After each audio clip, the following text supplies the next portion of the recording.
오늘 우리가 함께 보실 하나님의 말씀은 디모데전서 4장 1절에서 5절 말씀입니다. 디모데전서 4장 1절에서 5절 말씀입니다.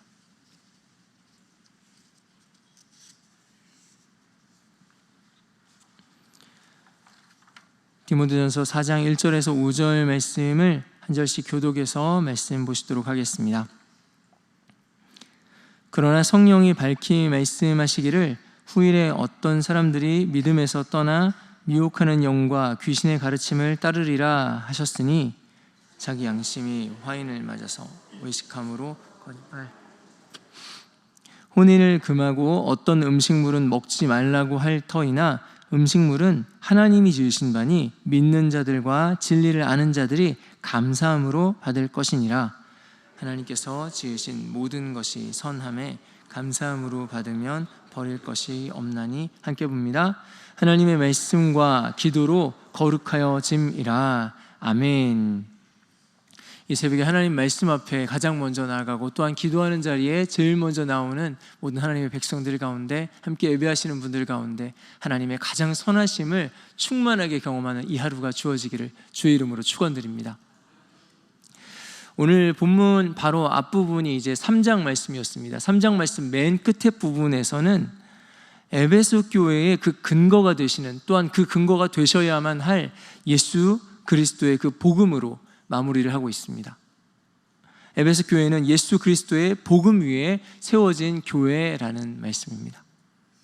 하지만 오늘 본문에서는 그 에베소 교회를 악한 영이 공격할 것에 대해서 말씀하고 있습니다.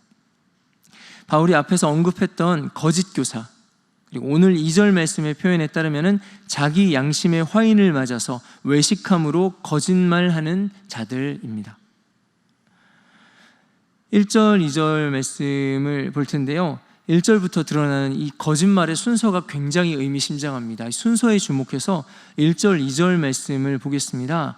그러나 성령이 밝히 말씀하시기를 후일에 어떤 사람들이 믿음에서 떠나 미혹하는 영과 귀신의 가르침을 따르리라 하셨으니 자기 양심이 화인을 맞아서 외식함으로 거짓말하는 자들이라. 먼저는 믿음을 떠난다고 말씀하고 있습니다. 좀 더 정확히는 예수 그리스도의 그 복음을 떠납니다. 그렇게 믿음을 떠나고 나니까 이제는 다른 것을 따라가게 됩니다. 미혹하는 영과 귀신의 가르침을 따라간다고 말씀하고 있습니다. 그리고 그렇게 귀신의 가르침을 따라서 하게 되는 일이 있는데 그것이 바로 거짓말입니다. 요한복음 8장에 예수님께서 말씀하셨습니다. 마귀는 거짓말쟁이요 거짓의 아비라고 말씀하셨습니다. 마귀, 즉 미혹의 영이 있는 곳에는 늘 거짓이 따라다닙니다. 더 무서운 사실은 사람이 자꾸 거짓말을 하다 보면은 그 양심이 화인을 맞아서 더 이상 아무런 죄책감을 느끼지 못하게 된다는 것입니다. 우리 일상 중에 일상을 살아가다 보면 사소한 거짓말들을 하게 될 때가 있습니다. 친구와 약속을 했는데 빨리 나갔어야 되는데 시간이 늦춰졌습니다. 그래서 이제 막 집에서 신발을 신고 나가려고 하는데 전화가 와서 물어봅니다. 오고 있냐고. 당연히 그렇게 대답합니다. 지금 가는 중이라고. 우리의 삶에서 우리도 모르게, 나도 모르게 순간순간 크고 작은 거짓말들을 하게 될 때가 있습니다. 여러분, 그런데 그 거짓말이 하면 할수록 돌아가기가 어려워집니다. 거짓말을 하면 할수록 더 거짓말로 빠져들게 됩니다. 그래서 믿는 성도들은 이 거짓에 대해서 민감해야 할 줄 믿습니다. 이 거짓에 대해서 하나님의 사람들은 절대로 멀리해야 할 줄 믿습니다. 거짓이란 것이 한두 번의 거짓으로 끝나지 않고요, 점점 우리를 복음으로부터 멀어지게 합니다. 진리신 예수 그리스도로부터 우리를 멀어지게 하는 것이 거짓입니다. 거짓말을 해서 받는 그 어떤 처벌보다도 더 무서운 벌은 예수님과의 친밀함을 잃어버리는 것입니다. 예수님과 더 가까이 하지 못하게 되는 것입니다. 간절히 바라기는 예수님과 더 가까이, 더 친밀하기 위해서 거짓에 민감하고 작은 거짓이라 할지라도 멀리할 수 있는 저 여러분들 되시기를 주님의 이름으로 축원드립니다. 오늘 본문 3절 말씀에서는 에베소 교회를 흔들고 있는 그 거짓이 무엇인가에 대해서 분명하게 밝히고 있습니다. 3절은 이렇게 말씀합니다. 혼인을 금하고 어떤 음식물은 먹지 말라고 할 터이나 음식물은 하나님이 지으신 바니 믿는 자들과 진리를 아는 자들이 감사함으로 받을 것이니라. 오늘 말씀에 나오는 이 거짓 교사들은 예수 그리스도의 복음에서 말씀하지 않는 것을 마치 그것이 진리인 것처럼, 그렇게 살아야만 거룩한 것처럼 속이고 그렇게 사람들을 가르치고 있습니다. 혼인하지 말라고 말합니다. 결혼이 육신에 속한 일이기 때문에 그것은 악한 일이라고 이야기합니다. 우리가 먹는 음식조차도 누군가의 기준으로 이것은 거룩한 것이고 이것은 거룩하지 않은 것이라고 구별하고 정해둡니다. 그래서 어떤 음식물은 악한 것이니 먹지 못하게 만들고 있습니다. 그렇게 우리 삶의 육신적인 즐거움들을 다 끊어내야만, 그래야만 우리가 거룩할 수 있다, 그래야만 우리가 예수님께 가까이 갈 수 있다라고 속이고 있습니다. 하지만 바울은 2절 말씀에서 이 거짓 교사들을 이렇게 부릅니다. 외식함으로 거짓말하는 자들이라고 부릅니다. 외식이라는 이 단어 히포크리시스는요, 마치 그것이 진실인 것처럼 가장하고 있지만은 실상은 진실이 아닌 것을 말합니다. 자신의 즐거움을 끊어낸다는 것이 얼핏 보면 굉장히 영적이고 거룩한 것처럼 보일 수 있습니다. 하지만 그렇지 않습니다. 오늘 말씀이 이야기하는 혼인과 음식에 대한 굉장히 그럴싸한 이 거짓 가르침들이 사실이 아니다는 것을 3절 4절은 밝히고 있습니다. 3절 4절은 이렇게 말씀합니다. 혼인을 금하고 어떤 음식물은 먹지 말라고 할 터이나 음식물은 하나님이 지으신 바니 믿는 자들과 진리를 아는 자들이 감사함으로 받을 것이니라. 하나님께서 지으신 모든 것이 선함에 감사함으로 받으면 버릴 것이 없나니. 제가 막 말씀을 읽으면서 하나님이 하신 일을 강조해서 읽었습니다. 3절에 음식물은 하나님이 지으신 바니, 4절에 하나님께서 지으신 모든 것이 선함에. 자, 여러분, 우리 하나님이 무엇을 하셨습니까? 지으셨습니다. 이 모든 것들을 우리 가운데 허락하시기 전에 그 모든 것들을 지으시고 만드시고 창조하신 분이 바로 우리 하나님이시라는 것입니다. 그렇습니다. 혼인도 우리 하나님이 만드셨고요, 음식도 우리 하나님이 만드셨습니다. 그래서 그 하나님께서 그것들을 우리에게 허락하셨습니다. 하나님이 세상을 만드셨습니다. 이 세상을 그렇게 창조하시고 거기에 남자와 여자를 두셨습니다. 그리고 거기에 수많은 먹을 것들을 주셨습니다. 그리고 확실하게 말씀해 주셨습니다. 생육하고 번성하라, 땅에 충만하라 말씀하셨습니다. 여러분, 혼인하는 것이, 그리고 우리가 음식을 먹는 것이 하나님의 뜻이 맞을까요? 아닐까요? 맞습니다. 분명합니다. 하나님이 허락하신 혼인과 음식은 악한 것이 아니고요, 하나님이 사람에게 주신 복이라는 것입니다. 오늘 말씀을 보실 때 말씀 가운데 이 모든 것들을 우리 가운데 주시는 하나님, 그리고 이 모든 것들을 받는 사람, 이 두 입장에서 오늘 말씀을 좀 살펴보려고 합니다. 주시는 하나님과 받는 사람 중에서 먼저 하나님의 입장에서 살펴봅니다. 하나님께서 지으신 그 모든 것들이 선하다라고 4절은 말씀했습니다.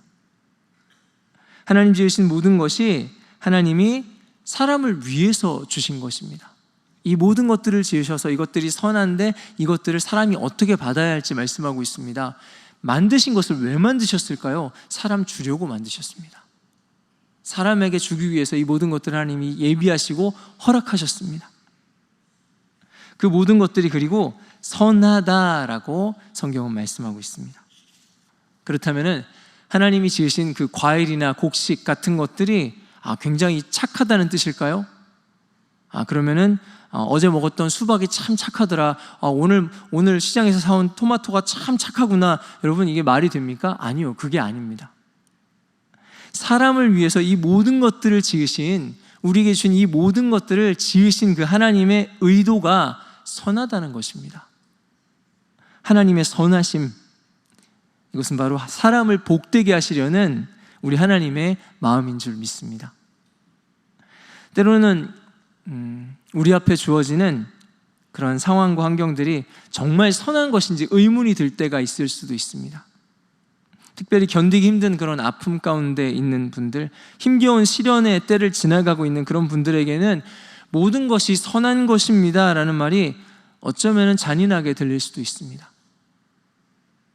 그럼에도 불구하고 하나님께서는 우리에게 분명하게 이렇게 말씀하십니다. 너희를 향한 나의 생각을 내가 아나니 평안이요 재앙이 아니니라. 너희에게 미래와 희망을 주는 것이니라 말씀하십니다. 이 말씀을 우리가 절대로 잊지 않기를 원합니다. 우리를 향한 하나님의 뜻은 선하심인 줄 믿습니다. 우리의 삶을 좌우하는 것은요, 우리 앞에 무엇이 주어져 있는가가 아닙니다. 정말로 우리의 삶을, 저와 여러분의 삶을 좌우하는 것은 우리를 향한 우리 하나님의 선하신 뜻인 줄 믿습니다. 우리 눈앞에 있는 것들이 과연 이것이 내게 선한 것인가 악한 것인가에 거기에만 골몰하게 되면 사실은 사람은 거기에 매이게 됩니다. 하나님이 주신 그 자유함을 잃어버리게 됩니다. 비록 우리 눈앞에 있는 것들이 지금은 캄캄하게 보인다 할지라도 결국에 선하게 인도하시는 하나님 바라볼 때 세상 그 어떤 것에도 매이지 않게 되는 하나님의 사람들 되게 하실 줄 믿습니다. 그렇다면 받는 사람의 입장에서는 어떨까요? 사람을 복되게 하시려고 이 모든 것들을 허락하신 하나님 앞에서 사람은 감사함으로 받을 뿐입니다. 그 주신 것들의 선악을 사람이 판단하려고 하지 않습니다. 다만 그것을 주신 하나님의 그 선하심 안에서 감사할 뿐입니다. 그럴 때 우리는 버릴 것이 하나도 없습니다. 내게 주어진 이것이 선한지 악한지에 매이지 않습니다. 내게 주어진 이 환경과 상황들이 선한 것인가 악한 것인가에 그거에 우리가 전전긍긍하지 않습니다. 이것이 선하신 하나님과 감사하는 사람, 이 하나님과 사람 사이에 가장 복된 관계인 줄 믿습니다. 그래서 감사는요, 사람이 하나님을 대하는 가장 아름다운 태도입니다. 주신 것을 감사함으로 받는 사람이 그런 사람이라면 그것을 주신 분의 뜻을 무시할 수 없습니다. 그 뜻에 민감할 수밖에 없습니다. 하나님의 선하신 뜻을 따라가게 된다는 것입니다. 그런 의미에서 감사는 하나님의 선하신 뜻이 사람의 인생 속에 들어오게 하는 창문이 됩니다. 다시 말씀드립니다. 감사는요, 하나님의 선하신 뜻이 사람의 인생에 들어오게 하는 창문이 됩니다. 하나님께서 지으신 것을 감사함으로 우리가 받을 때 그 모든 것은 우리 삶의 선이 될 줄 믿습니다. 감사함으로 받으면 그 어떤 것도 버릴 것이 없습니다.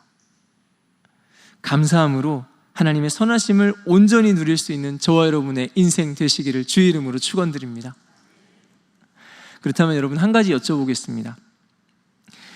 하나님을 믿는 사람은 어떤 선택을 하든 무엇을 하든지 아무 상관이 없을까요? 모든 것이 선하기 때문에 마음대로 막 살아도 되는 것일까요? 아니요. 하나님 안에서의 이 자유함은 막무가내의 방종과는 다른 것입니다. 4절 말씀을 다시 봅니다. 하나님께서 지으신 모든 것이 선함에 감사함으로 받으면 버릴 것이 없나니. 여러분, 하나님 안에서 우리에게 하나님 모든 것들을 주셨습니다. 이 모든 것들을 하나님의 선한 뜻 안에서 주셨다고 말씀합니다. 그렇다면 받는 입장에서는 어떻게 받아야 할까요? 그 선한 뜻에 맞게 받아야 합니다. 그것을 주신 하나님의 뜻에 맞게 받아야만 합니다. 하나님 지으신 그 모든 것들이 선하지만은 문제는 그것을 받는 사람이, 그것을 받는 우리가 하나님의 뜻대로 그 주신 것들을 사용하는가입니다. 이스라엘 백성들이 홍해를 건너와서 이제 광야를 지나가고 있습니다. 이 광야를 지나갈 때 이스라엘 백성들은 날마다 하나님이 베풀어 주시는 그 신비한 만나를 경험하게 됩니다. 하루하루 이스라엘 백성들을 먹이시는 하나님의 준비하시고 예비하심이었습니다.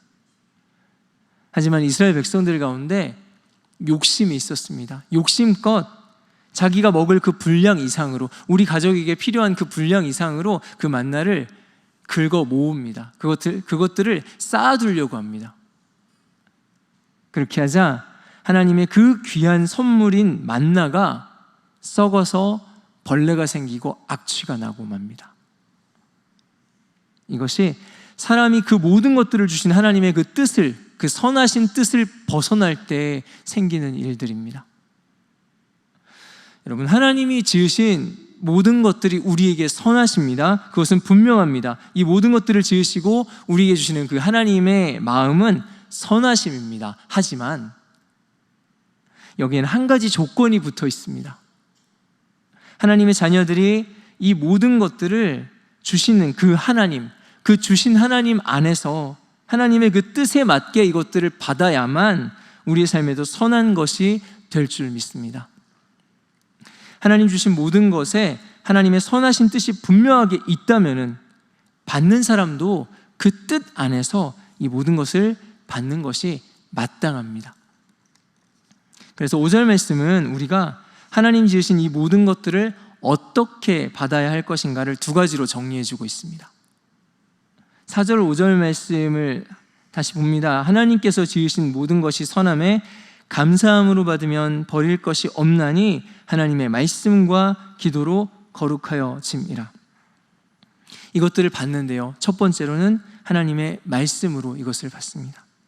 하나님께서는 당신의 말씀을 통해서 하나님의 선하신 뜻이, 그 하나님의 마음이 무엇인지를 우리에게 알게 하시고 깨닫게 하십니다.